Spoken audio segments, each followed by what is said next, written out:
Thank you all for joining me on today. When it comes to stories, there's nothing that I like more than a good origin story. And in the realm of religion and mythology, you can correct me if I'm wrong, but it seems like the gods created humans to serve them as slaves. But in the Bible, things are different. We were actually privileged, and I'll get to that. And so, in the beginning was the Word, and the Word was with God, and the Word was God. In the beginning, God created the heavens and the earth, first with a thought, and then by the command of his voice. And so, if we just take a moment to ponder on that, you're talking about a being who is so in tune with the universe, where all he had to do was think a thought and it manifested for him. And by the utterance of his words or by the sound of his song, he formed order out of chaos. That's incredible. You're talking about a being who has power over the universe, above the universe. Someone who transcends the limits of space and time, someone who exists in a whole other dimension.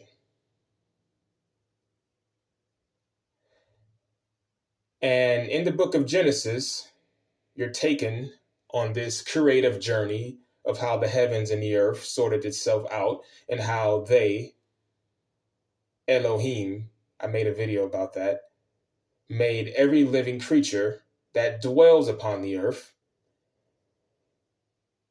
And then the book presents to us the most prized and precious creation of all, which is humankind.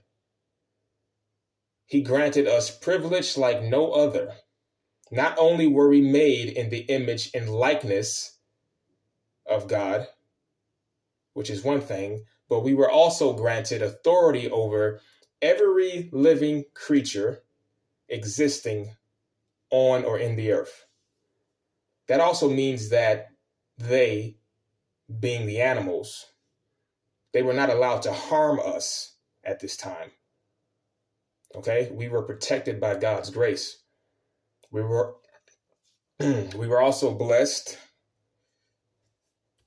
with trees full of all kinds of fruits and veggies one could ever desire. All we had to do was go pick it and tame the garden and take care of the animals. But as for the tree of the knowledge of good and evil, you must not eat from it, for in the day you eat from it, you will surely die. All right. Now, of course, there's much debate on whether or not this tree was literal or a metaphorical concept representing another state of consciousness or development. And you know what? I wasn't there. And so to play it safe, I'll just say it's both. Okay? But whatever the case may be, this was something that our Creator didn't want us to mess with. And we knew that. Okay? Now, Genesis chapter 3, enter the serpent. Now, what's interesting about the serpent is that it comes from the Hebrew root word nakash, which has a double meaning. It referred not only to snakes, but to a shining, a sparkling, a gleaming appearance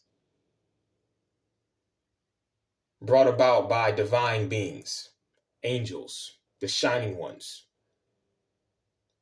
So when you see the word serpent in the Bible, there are a few things happening. First of all, in Genesis 3, they let us know right off the jump that out of all the beasts of the field, that God has made, the serpent proved to be the most crafty. Okay? Now, crafty is synonymous with clever, meaning that you know how to make your way around and out of things if need be. It means you're cunning, which is a good thing.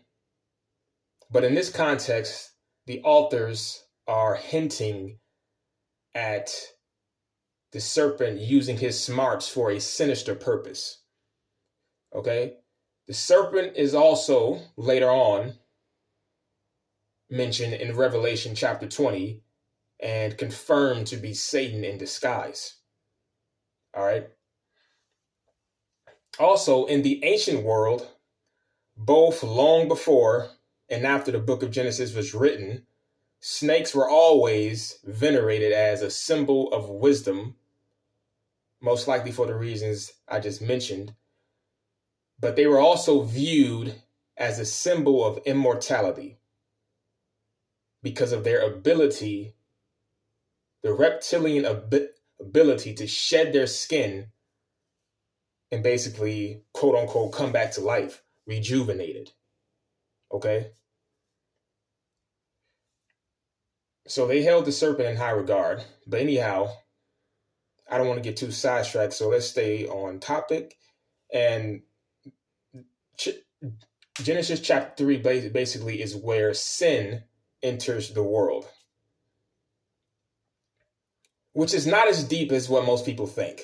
All right. Sin, Hebrew word kiaita,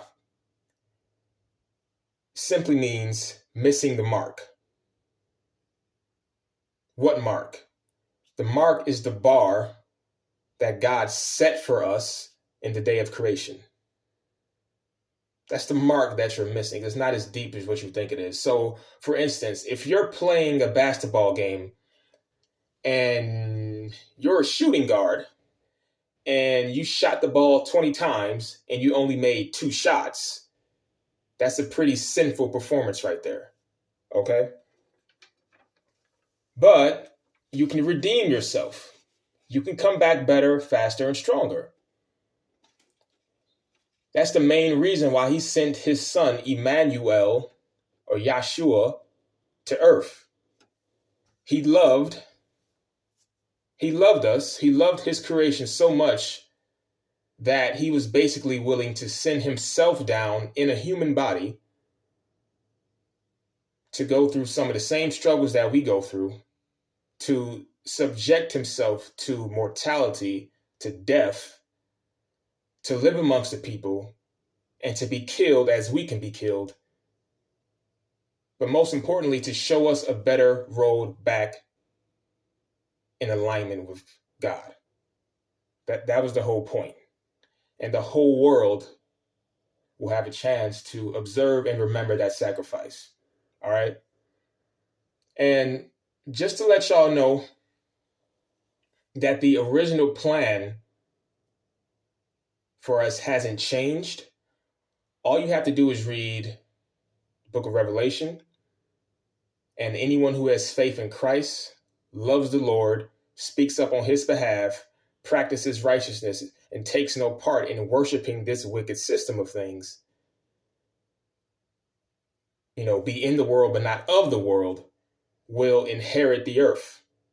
So it says, and we will rule as kings and queens alongside Christ on a new earth that has been restored back to its original state, as it was in the days of Eden, proving, that's in Revelation chapter 20 or 21, proving that the original plan for humanity on earth never really changed.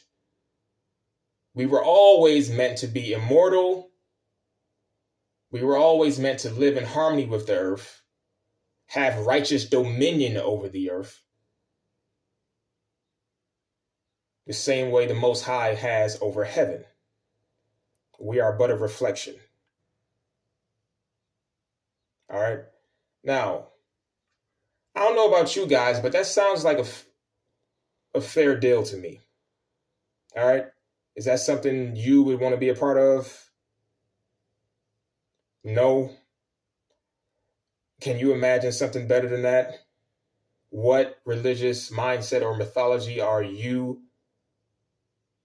believing in? How does it compare or combat with this? Is this just a fantasy? Leave your thoughts down below. Thank you all for joining me, and I'll see you all in the next one.